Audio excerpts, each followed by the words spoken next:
नमस्कार, स्वागत है आप सभी का। आप देख रहे हैं द कंटाप, आपके साथ मैं हूं निशा सिंह और आज हमारे साथ बातचीत करने के लिए पंजाब से सांसद खंडूर साहब से सांसद जसबीर सिंह गिल है, उनसे बात करेंगे। कांग्रेस में लगातार उठापटक देखने को मिल रही है, तो इस पर वो क्या सोचते हैं।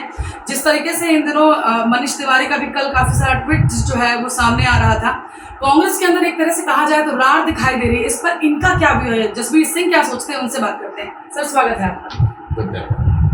सर, जिस तरीके से कांग्रेस के अंदर अगर हम बात करें, गुलाम नबी आजाद जी ने पार्टी छोड़ दी, आनंद शर्मा जी भी बताया जा रहा है नाराज चल रहे हैं, मनीष तिवारी जी लगातार ट्वीट कर रहे हैं अध्यक्ष पद को लेकर की पारदर्शिता होनी चाहिए, आपको क्या लगता है इस पर? देखिए, गुलाम नबी जी बहुत बड़े कदवर नेता रहे कांग्रेस में और उनको कांग्रेस ने बहुत कुछ किया। कहाँ से ब्लॉक प्रेसिडेंट से उठा के आई वाइस प्रेसिडेंट, 3-4 बार उनको कैबिनेट मिनिस्टर बनाया, तकरीबन कुछ 30 साल राज्यसभा में। ये जो टाइम था ये फर्जी छोड़ देगा, ये काम करते हर उतराव चढ़ाव आते हैं। कुछ ऐसा सिस्टम भी आता है जब आदमी समझता है कि उसकी जो महत्वाकांक्षाएं वो पूरी नहीं हो रही, उनको पीछे छोड़ के पार्टी का जो मजबूती के लिए काम करना चाहिए। कुछ बातें जो उन्होंने कही वो ठीक भी है, मगर ये टाइम पार्टी को छोड़ के जाने का नहीं, पार्टी को मजबूत करने का था। तो ये कई बार आपने देखा, ये कांग्रेस में कई बार आया। एक बार कांग्रेस एसपी बनी थी, उससे पहले भी कांग्रेस कई बार दो पार्टी हुई थी। तो मगर कांग्रेस फिर अपना मकसद उसका कायम रखा और कांग्रेस बुलंदी को फिनिश हुआ। और मेरे को पूरा विश्वास है कि फिर कांग्रेस एक बार बुलंदी को अभी हमारा जो नई ऑर्गेनाइजेशन बनेगी उससे और भी मजबूती के साथ हम एक जो इस बीजेपी गवर्नमेंट है जिसको हरा के फिर एक बार कांग्रेस लोगों की सेवा में। लेकिन आपको लगता नहीं कि मुश्किल होगा, क्योंकि जो भी कांग्रेस के बड़े नेता हैं, जैसे मैंने गुलाम नबी आजाद का जिक्र किया, मनीष तिवारी भी पार्टी में ही है, लेकिन कहीं ना कहीं नाराजगी और ट्विटर पर जिस तरीके से दिख रही है, आपको लगता है कि थोड़ा बहुत अमूलचूल बदलाव की जरूरत है यहाँ पर? जो बड़े नेता हैं उनको ये कहा जा रहा है कि उनकी अनदेखी की जा रही है या उनकी बातों को तवज्जो नहीं दी जा रही है, इसकी वजह से इन लोगों में नाराजगी। आपको क्या लगता है? देखिए, अगर आप ध्यान से देखें तो गुलाम नबी जी कभी भी ग्राउंड पे लोगों ने काम किया। अगर आप जम्मू कश्मीर जो उसका स्टेट है, अगर वहाँ आप देखें तो वहाँ भी उनका इतनी पकड़ नहीं है, जैसा डैमेज नहीं करना। आज तक जितना नेताओं कांग्रेस छोड़ मोदी शाह के खेल में फंसे, उन सभी का सर्वनाश आपके सामने वरिंदर सिंह पीडीसी एक लाइन में बयान जो जिनसे जाने से फर्क नहीं पड़ेगा, मगर एक बार बड़े नाम है तो आदमी को एक झटका लगता है। ग्राउंड पे देखो तो कोई फर्क नहीं पड़ेगा। लेकिन झटका लोकसभा चुनाव सामने है, तो ये झटका ज्यादा बड़ा लग सकता है, क्योंकि बड़े नाम है, पार्टी बड़े नामों से ही जानी जाती है। और कांग्रेस की अगर हम बात करें तो हर जगह, चाहे पंजाब की बात करें तो आम आदमी पार्टी ने सरकार बनाई है, तो सरकार भी अब लगातार जहाँ जहाँ पे सरकार रही है वहाँ पर गिरती जा रही है, और बड़े नाम भी अगर साथ छोड़ते जाएंगे तो कैसे कांग्रेस कायम रहेगी? देखिए, ये मैं आपको बताना चाहूँगा, जब भी हमारी ऑर्गेनाइजेशन इलेक्शन 19 को हमारा नया प्रेसिडेंट चुना, तब तक आप वेट कीजिए, उसके बाद हम फिर बात करेंगे। तो फिर आपके सामने जो कांग्रेस की रणनीति होगी वो आपके सामने उसे रख के आपको लोगों को पेश करें। बिल्कुल बिल्कुल इंतजार रहेगा। लेकिन अगर हम कांग्रेस, जो पुरानी कांग्रेस थी, आपने तो पुराने दौर से देखा, आपके दादाजी भी इसी तरह से थे, आपके पिताश्री भी जनता के लिए काम किया करते थे, आप भी लगातार जनता की सेवा करते हैं। आपने जिस कांग्रेस को देखा, 90s की मैं बात कर रही हूँ, ये वो एक दौर था जब 400 सीटें कांग्रेस लेकर आई थी। आपको लगता है थोड़ा बहुत कांग्रेस का लॉस हुआ है? सुधार की आवश्यकता तो डेफिनेटली है, अगर जो बड़े नेता कह रहे हैं वो कुछ गलत नहीं कह रहे हैं। देखिए, अगर आप इसको देखिए कुछ तो फर्क पड़ा। एक कांग्रेस थी जिसमें वर्कर का और ऑर्गेनाइजेशन का बहुत बड़ा बदलाव। जब से हम इस पे आ गए हैं कि हम हमारी प्रेफरेंस MLA MPs बनते हैं, उससे हमारा नुकसान और हमें एक राहुल गांधी जी ने प्रयास किया था, एक नया प्रयास था, जैसे यूथ कांग्रेस के इलेक्शन करवाना, वो इस कई स्टेटों पे तो वो ठीक रहा, नहीं हो फिर उसका भी नुकसान आपस में बन कर। अब फिर हम उसको नॉमिनेशन पे, अगर वो नहीं कामयाब हुआ नॉमिनेशन पे आगे, तो इसका अवश्य ये जो उन्होंने कदम उठाए इसका फल हमें मिलेगा और जल्दी मिलेगा। आने वाले लोकसभा चुनावों को आप कैसे देखते हैं? क्योंकि जब पहले लोकसभा चुनावों की बात हुआ करती थी तो सबसे बड़ी पार्टी जो होती थी वो होती थी बीजेपी और कांग्रेस, हमेशा इन दोनों में ही कॉम्पिटिशन की बात करते थे। अगर प्रधानमंत्री पद की बात की जाए तो बीजेपी की तरफ से नरेंद्र मोदी और उधर दूसरी तरफ राहुल गांधी की बात की जाती थी। लेकिन अभी जिस तरीके से पिछले दिनों से समीकरण बनते हैं, अब मोदी जी के अगेंस्ट में अरविंद केजरीवाल का जो नाम है वो देखा जा रहा है कि अगर मोदी के अगेंस्ट कोई है, यानी जो अगला लोकसभा चुनाव है मोदी वर्सेस केजरीवाल होगा। यहाँ पर कांग्रेस का नाम नहीं है, राहुल गांधी का नाम नहीं है। आपको लगता है ये भी कहीं ना कहीं बिग फैक्टर है? देखिए, ये जो मोदी मीडिया है ना, वो इसको आगे प्रचार कर, मोदी जी का जितना बीजेपी का दम लगा हुआ है अपने आप को ऊंचा करने का, उतने उनके संसाधन, उनका दम जो है वो ये लगा है कांग्रेस को नीचे से। क्योंकि आज ये सिर्फ इनको डर है तो कांग्रेस में हर पार्टी में बुरे दिन आते हैं। एक ऐसा भी टाइम आया था जब बीजेपी की सिर्फ लोकसभा में 2 सीटें, तो हम एक बहुत तकड़े होंगे बड़ी गिनती से। ये नहीं कि हम कुछ कम पे मेहनत कर रहे हैं, हमने एक टीचा बनाया, हम 2024 में बीजेपी को हराएंगे। आपको लगता है जिस तरह से कांग्रेस के जो बड़े नेता, जिन्हें चाहे हम ज्योतिरादित्य सिंधिया की बात कर लें या गुलाम नबी आजाद का, तो ये कहा जा रहा है कुछ नई पार्टी बनाएंगे, आपको लगता है पहले इन्हीं की बुराई की जाती है जब ये कांग्रेस में होते हैं और जब ये साथ छोड़ देते हैं तो इनके पास जाकर गंगा से नहाए हुए दूध से धुले हुए बन जाते हैं?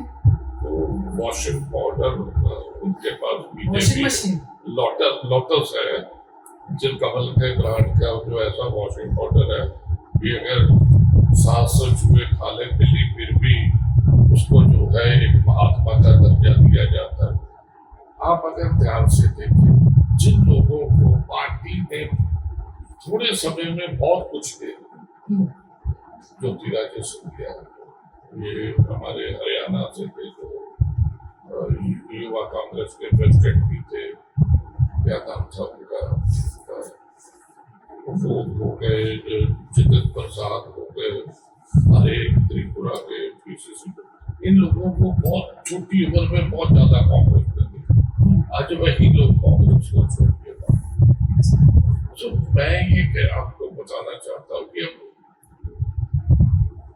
गुलाम नबी जी को अगर जो उनका नई पार्टी बना के बीजेपी की मदद करने का उनका जो रणनीति है, ये एक तरह का अपने लोगों से तो खाता है।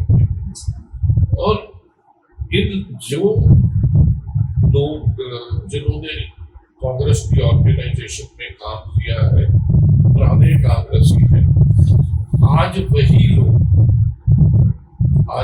लोग हैं जो कांग्रेस के साथ, जो कम समय में आए, दाढ़ी लगाई, एक औहदा प्राप्त किया और उसको ज्वाइन किया, और बाद में कांग्रेस जब उनको कांग्रेस को कुछ देने की बारी आई तो कांग्रेस को छोड़ के भागे।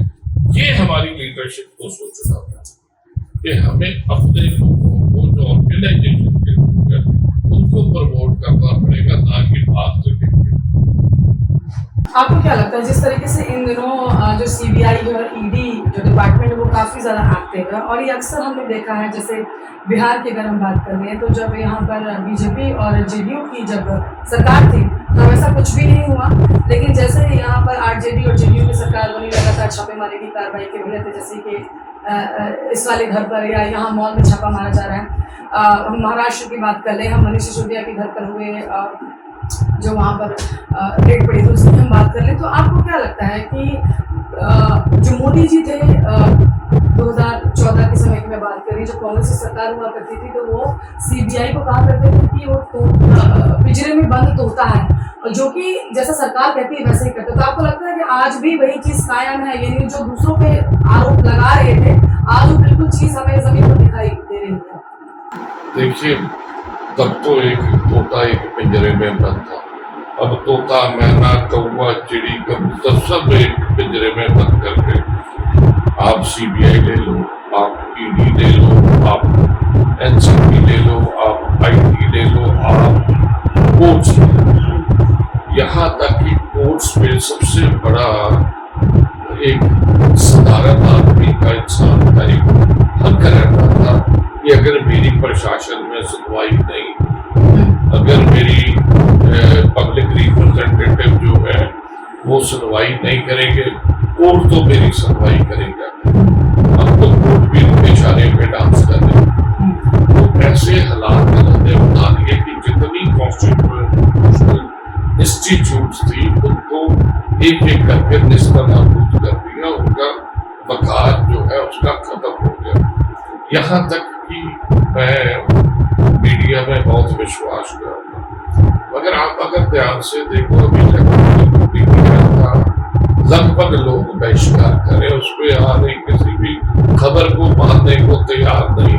अपनी जो विश्वसनीयता थी, एक विश्वास था लोगों को, इलेक्ट्रॉनिक मीडिया को खत्म हो गया। तो मैं समझता हूँ कि इतना बड़ा और न्याय जो ये कर रहे हैं लोगों के साथ, ये इंस्टीट्यूशंस को खराब कर, अब देखिए महंगाई पे कभी बात नहीं होती, बेरोजगारी पे कहीं बात नहीं होती, चीन हमारे देश में उस पर बात नहीं होती। हमें क्या दिखाया जाता है, हमें पाकिस्तान, हमें हिंदू मुस्लिम, हमें शमशान का बदला, ऐसे देश नहीं चलते। हमारे जो मेरे ग्रैंडफादर फ्रीडम फाइटर थे, उन्होंने जेलें काटी, तशद्दुद सहे।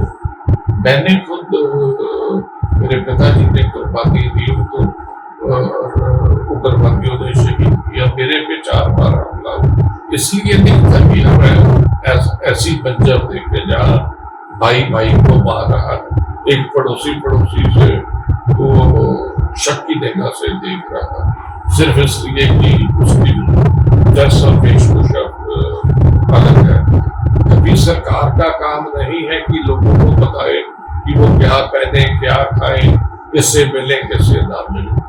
ये जो ऐसा बंजर आज दिखने को मिल रहा है, ये बीजेपी की देन है हमारे देश में।